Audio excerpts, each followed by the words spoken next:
Hello, good morning dear students. कैसे हो? Online classes में आपका स्वागत है। मुझे आशा है कि आप इस कोरोना दौर के अंदर, इस महामारी के अंदर सभी सुरक्षित होंगे। हम मार्केट फोरम के बारे में पढ़ रहे थे। पीछे के लेक्चर में हमने पढ़ा था, सबसे पहले हमने परफेक्ट कंपटीशन के बारे में पढ़ा था। मैं आपका परफेक्ट कंपटीशन क्या होता है, उसकी कैरेक्टरिस्टिक्स क्या हैं, उसमें किसी भी फर्म का और इंडस्ट्री का शॉर्ट रन के अंदर और लॉन्ग रन के अंदर इक्विलिब्रियम किस प्रकार से होता है। उसके बाद हमने मोनोपोली के अंदर देखा, भाई मोनोपोली देखी थी, भाई मोनोपोली क्या होती है, एकाधिकार क्या होता है। एकाधिकार से हमारा अभिप्राय बाजार की वह स्थिति है जिसमें केवल एक फर्म किसी वस्तु की एकमात्र उत्पादक होती है, यानी कि किसी भी वस्तु की एकमात्र उत्पादक कोई भी एक फर्म होती है जिसका कोई भी निकटतम स्थानापन्न नहीं होता, यानी कि उस वस्तु को उत्पादन करने वाली कोई भी दूसरी फर्म नहीं होती। वस्तु की कीमत है जो फर्म के द्वारा ही निर्धारित की जाती है, इसलिए फर्म और इंडस्ट्री में यहाँ पर कोई भी अंतर नहीं है, फर्म को ही हम उद्योग कह सकते हैं। फिर हमने जो आपकी इसकी मान्यताएं या जो भी विशेषताएं थी मोनोपोली की वो पढ़ी थी। उसके बाद हमने किया था भाई जो आपका इक्विलिब्रियम ऑफ मोनोपोली, इसके दो मेथड किए थे। एक तो आपका था कुल लागत और कुल आय विधि के द्वारा, और एक आपका था सीमांत सीमांत लागत और सीमांत आय विधि के द्वारा। आगे हम देखते हैं इस बार जो आपका एकाधिकार है उसका जो इक्विलिब्रियम है या जो संतुलन है वो हम शॉर्ट रन के अंदर और लॉन्ग रन के अंदर भी देखा जा सकता है। तो सबसे पहले हम देखते हैं फर्म का इक्विलिब्रियम किस प्रकार से होता है। मोनोपोली के अंदर, एकाधिकार के अंदर जो है वो इक्विलिब्रियम किस प्रकार से होता है। पूर्ण प्रतियोगिता की तरह एकाधिकार भी अपने लाभ को अधिकतम करना चाहता है, क्योंकि जो पूर्ण प्रतियोगिता में हमने देखा था वह जो भी फर्म होती है वो अपने प्रॉफिट को मैक्सिमाइज करना चाहती है, अधिकतम करना चाहती है। उसी प्रकार कोई भी जो एकाधिकारी है वो भी अपने लाभ को क्या करना चाहता है, अधिकतम करना चाहता है, उसको मैक्सिमाइज करना चाहता है। एकाधिकार में फर्म उस स्तर तक उत्पादन करती रहेगी जब तक सीमांत आय सीमांत लागत से अधिक होती है। एकाधिकार के अंदर कोई फर्म है तब तक उत्पादन करती रहेगी जब तक जो सीमांत आय है और सीमांत लागत है, सीमांत आय सीमांत लागत से क्या होती है, अधिक होगी। जब तक आपकी जो मार्जिनल जो रेवेन्यू है मार्जिनल कोस्ट से अधिक होगी तब तक कोई फर्म है उत्पादन करती रहेगी। जब इस प्रकार से उत्पादन किया जाए कि सीमांत आय सीमांत लागत से अधिक हो जाए तो फर्म को अधिकतम लाभ प्राप्त होगी। जब आपकी जो सीमांत आय है सीमांत लागत से अधिक हो जाती है तो फर्म को क्या होगी, अधिकतम लाभ प्राप्त होंगे। एकाधिकार में लाभ उस स्तर पर अधिकतम होंगे जहां सीमांत आय व सीमांत लागत एक दूसरे के बराबर होंगे, यानी कि जो लाभ कहाँ पर अधिकतम होंगे, जहां पर सीमांत आय और सीमांत लागत बराबर होती हैं।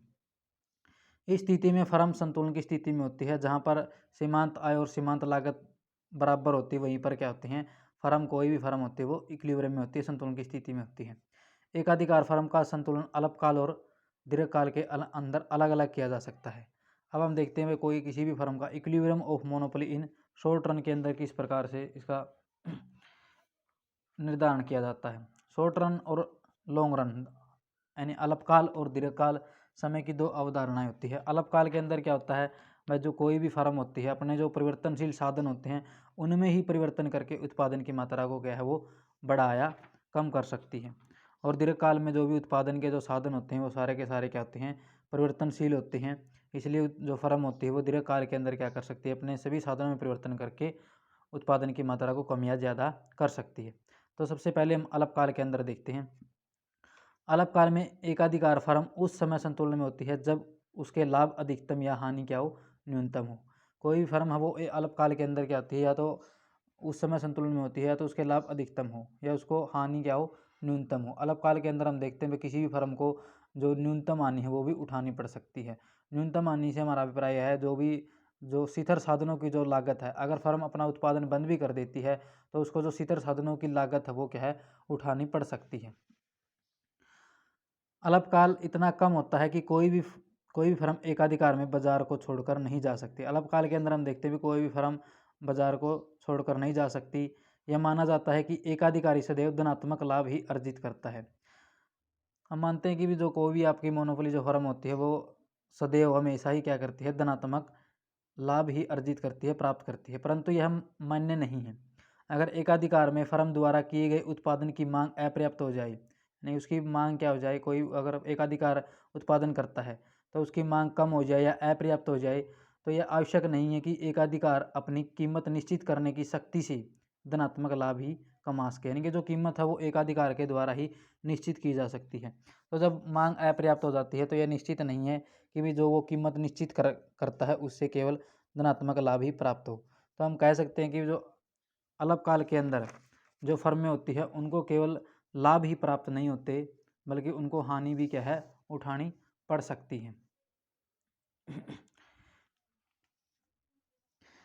यदि यह हानि लंबे समय तक चलती रहती है, मान लेते हैं अगर लॉन्ग रन के अंदर, दीर्घकाल के अंदर ये जो लॉस है ये लंबे समय तक चलता रहता है, तो कोई भी अपनी फर्म होती है वो क्या करती है, अपने जो पूंजीगत पदार्थ होते हैं उनको बेचकर उद्योग को छोड़कर चली जाएगी।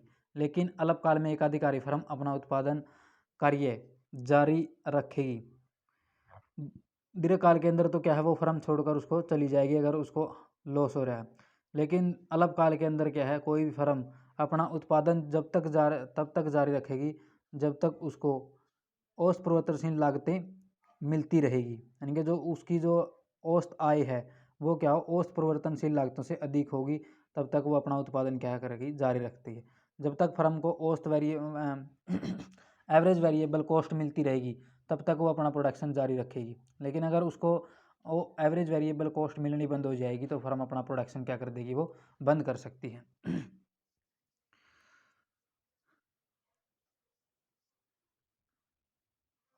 एकाधिकार फर्म में हानि उसकी कुल स्थिर लागतों से अधिक हो जाती है, यानी कि जब कोई भी हानि होती है उसकी जो टोटल वेरिएबल कॉस्ट होती है जब उनसे अधिक हो जाती है तो वह फर्म अल्पकाल में अपना उत्पादन क्या कर देगी, बंद कर देगी। परंतु अल्पकाल में वह उद्योग से बाहर नहीं जा सकती, यानी कि जब वो उद्योग को छोड़कर नहीं जाएगी, जब उसको एवरेज वेरिएबल कॉस्ट औसत परिवर्तनशील लागतें मिलनी बंद हो जाएगी तो वो क्या करेगी, अपना कुछ टाइम के लिए उत्पादन करना बंद कर सकती है। और इसी को हम क्या कहते हैं, आपकी जो न्यूनतम हानि कहते हैं। और इसी हानि को वो क्या करती है, न्यूनतम करने का प्रयास करती है। एक एकाधिकारी उस समय संतुलन में होगा जब वह वस्तु की मात्रा का उत्पादन करेगा जिस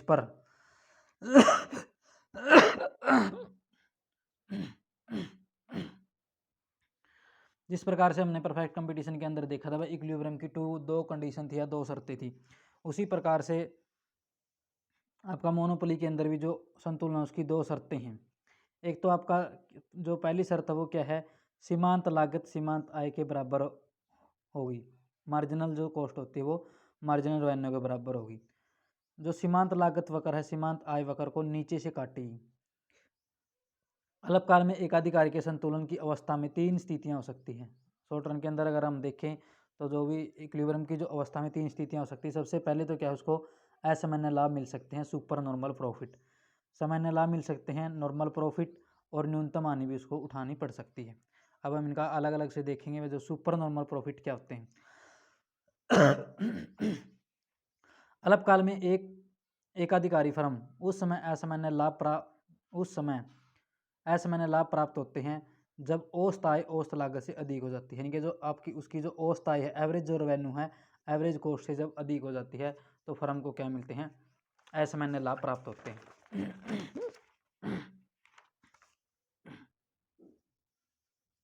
आगे हम इसको एक डायग्राम के थ्रू द्वारा देख सकते हैं।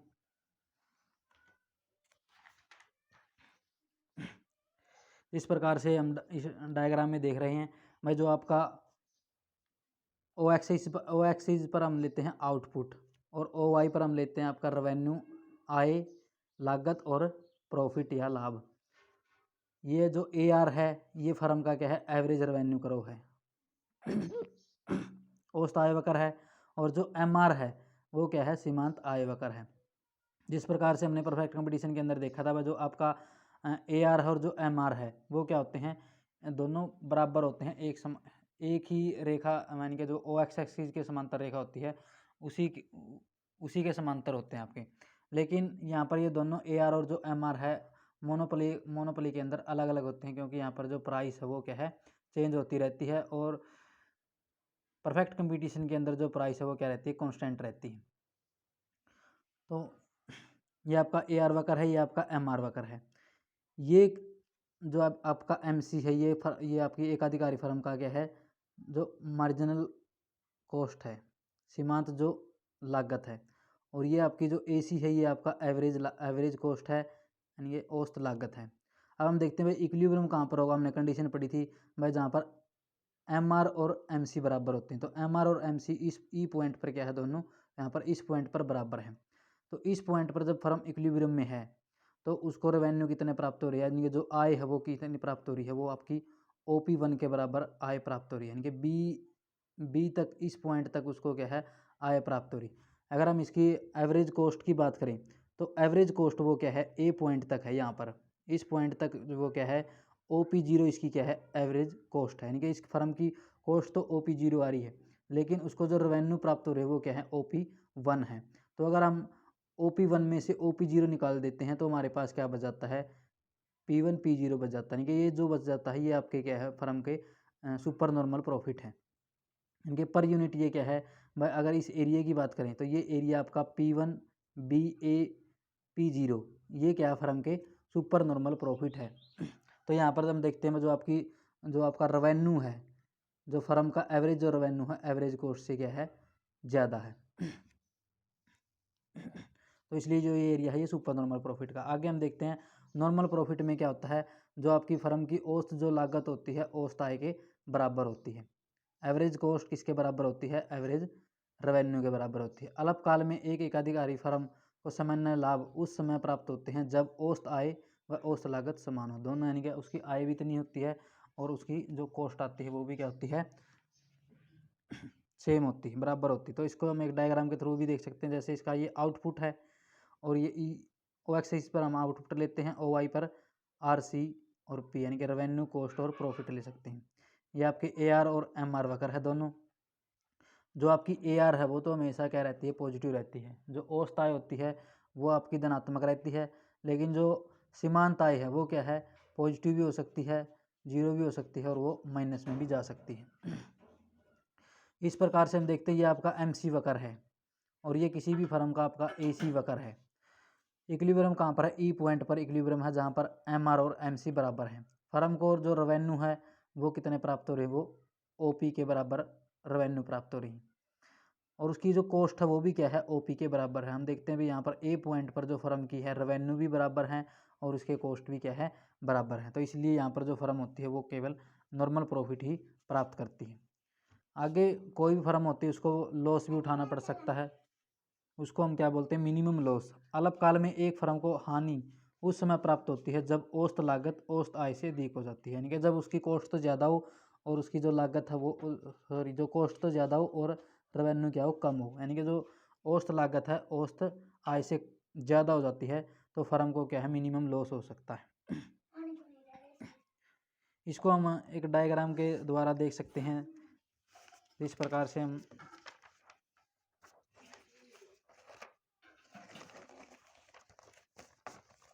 फर्म को किस प्रकार से मिनिमम लॉस हो सकता है।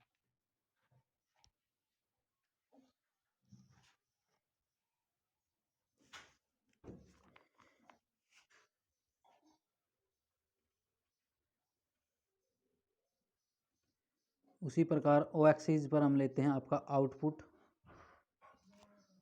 और OY पर हम ले सकते हैं आपका रेवेन्यू कॉस्ट और प्रॉफिट या प्राइस भी ले सकते हैं इसको। ये आपका AR करो है, औसत रेवेन्यू वक्र है और ये है आपका MR वक्र है, मार्जिनल रेवेन्यू करो। इस प्रकार से हम देखते हैं ये आपका MC है,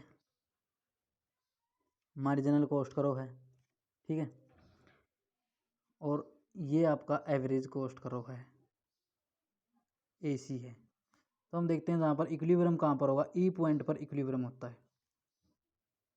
जो आउटपुट लेवल है वो आपका OM है, इक्विलिब्रियम ई पॉइंट पर है और फर्म को रेवेन्यू कितने प्राप्त हो रहे हैं, वो आपके इसके बराबर फर्म को क्या है, रेवेन्यू प्राप्त हो रही है। OP के बराबर फर्म को रेवेन्यू मिल रही है। अब देखते हैं कॉस्ट फर्म की क्या है, कॉस्ट ज़्यादा है। यहाँ पर रेवेन्यू तो क्या है, OP के बराबर है, लेकिन कॉस्ट फर्म की क्या है, ज़्यादा है। जो कॉस्ट है वो क्या है, OP1 है।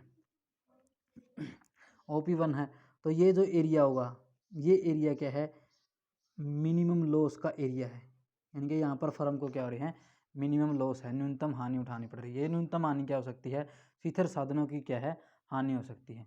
लेकिन अब हम इसके अंदर देखते हैं, वह कोई भी फर्म है, अगर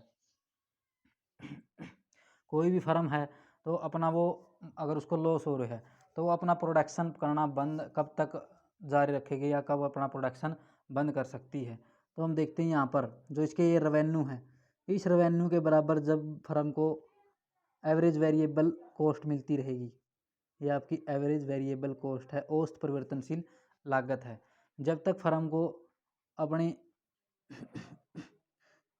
अपने रेवेन्यू वो एवरेज वेरिएबल कॉस्ट के बराबर मिलते रहेंगे, यानी कि जब तक फर्म को एवरेज वेरिएबल कॉस्ट मिलती रहेगी तब तक वो अपना प्रोडक्शन क्या करेगी, जारी रखेगी। लेकिन जब ये कॉस्ट और ज़्यादा, अब जब फर्म को ये एवरेज वेरिएबल कॉस्ट भी नहीं मिलेगी तो फर्म क्या कर देगी, अपना अल्पकाल के अंदर प्रोडक्शन बंद कर देती है।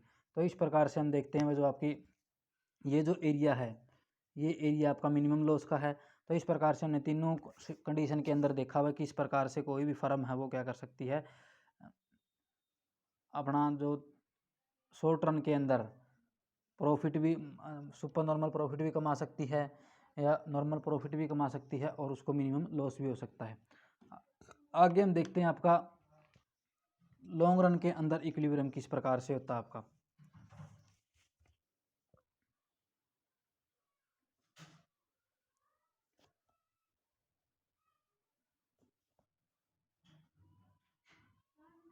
लॉन्ग रन इक्विलिब्रियम इन मोनोपोली, मोनोपोली के अंदर लॉन्ग रन के अंदर हम देखते हैं, लॉन्ग रन एक ऐसा टाइम पीरियड होता है जिसमें उत्पादन के जो साधन होते हैं सभी के सभी क्या होते हैं, वेरिएबल होते हैं। वह जो भी आपकी फर्म होती है उत्पादन के सभी साधनों में परिवर्तन करके क्या कर सकती है, अपने उत्पादन को कम या ज़्यादा कर सकती है। दीर्घकाल में एक अधिकारी वही संतुलन प्राप्त करेगा जहाँ पर उसकी दीर्घकालीन सीमांत लागत, यानी कि जो दीर्घकालीन जो सीमांत लागत है, लॉन्ग रन मार्जिनल कॉस्ट, उसकी सीमांत आय के बराबर होती है। यानी कि कहाँ पर जो आपकी जो दीर्घकालीन जो एमसी होती है, दीर्घकालीन जो सीमांत लागत है वो किसके बराबर होगी, उसकी सीमांत आय के बराबर होती है। तो वहीं पर उसका क्या होगा, इक्विलिब्रियम होगा किसी भी फर्म का लॉन्ग रन के अंदर। दीर्घकाल में समय लंबा होने के कारण एकाधिकारी सब लागतों को बदल सकता है और मांग बढ़ने पर पूर्ति मांग के अनुसार समायोजित की जा सकती है। अल्पकाल में एकाधिकारी कीमत औसत लागत से अधिक, बराबर व कम हो सकती है। हम देखते हैं जो एकाधिकारी कीमत निर्धारित की जाती है वो औसत लागत से अधिक भी हो सकती है, बराबर भी हो सकती है और उससे कम भी हो सकती है।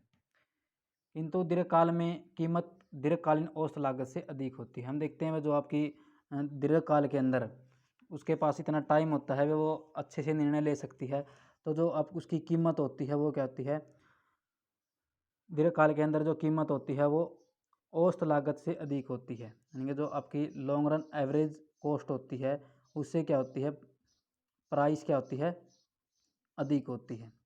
लॉन्ग रन एवरेज कॉस्ट कम होती है और आपकी प्राइस क्या होती है, ज़्यादा होती है।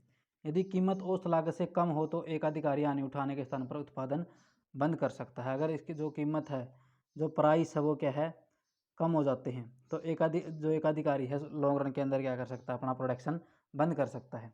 दीर्घकाल में एकाधिकारी असामान्य लाभ प्राप्त करता है, यानी कि जो भी एकाधिकारी होता है वो दीर्घकाल में असामान्य लाभ ही प्राप्त करता है। एकाधिकारी फर्म दीर्घकाल में पूर्ण प्रतियोगिता की भांति केवल सामान्य लाभ नहीं प्राप्त करेगी, बल्कि दीर्घकाल में वह इस दशा में होती है कि असामान्य लाभ प्राप्त कर सकें। इस प्रकार से हमने देखा था वह लॉन्ग रन के अंदर जो आपकी परफेक्ट कंपटीशन के अंदर जो फर्म होती है वो केवल नॉर्मल प्रॉफिट ही प्राप्त करती हैं।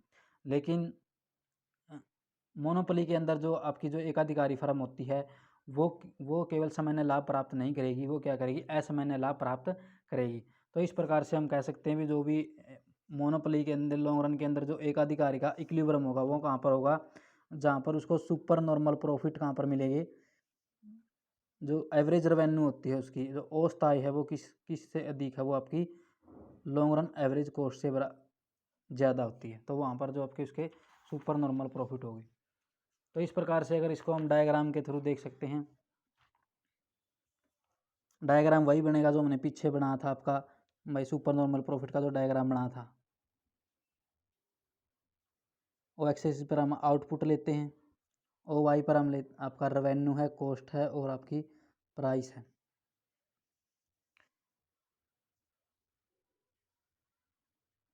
ये फर्म का AR वक्र है और ये क्या है, MR कर्व है। ये हम देखते हैं आपकी ये फर्म की क्या है, ये मार्जिनल कॉस्ट कर्व है। तो इक्विलिब्रियम कहाँ पर हो रहा है, इक्विलिब्रियम यहाँ पे है, ई पॉइंट पर क्या है, इक्विलिब्रियम है और फर्म को रेवेन्यू कितने प्राप्त हो रहे हैं, वो OP1 के बराबर क्या है, रेवेन्यू प्राप्त हो रही है।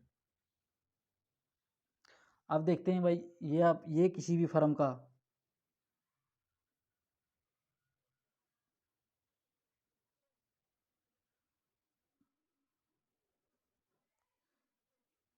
ये फर्म का long run average cost curve है, ये आपकी लॉन्ग रन MC है, यानी कि दीर्घकालीन औसत लागत वक्र है। तो अब देखते फर्म को क्या है, कॉस्ट तो इतनी आ रही फर्म की, लेकिन इसको रेवेन्यू क्या है, ये ज़्यादा प्राप्त हो रही। तो ये आपकी कॉस्ट इतनी है, B पॉइंट पर कॉस्ट ये है। तो ये जो एरिया होगा आपका, ये एरिया क्या है, ये आपका सुपर नॉर्मल प्रॉफिट है। तो इस प्रकार से हम देखते हैं लॉन्ग रन के अंदर कोई भी जो एकाधिकारी फर्म होती है वो केवल असामान्य लाभ ही प्राप्त करता है। तो ये आपका ABP और P1, ABP और P1 जो एरिया है, ये आपका क्या है, सुपर नॉर्मल प्रॉफिट का एरिया है।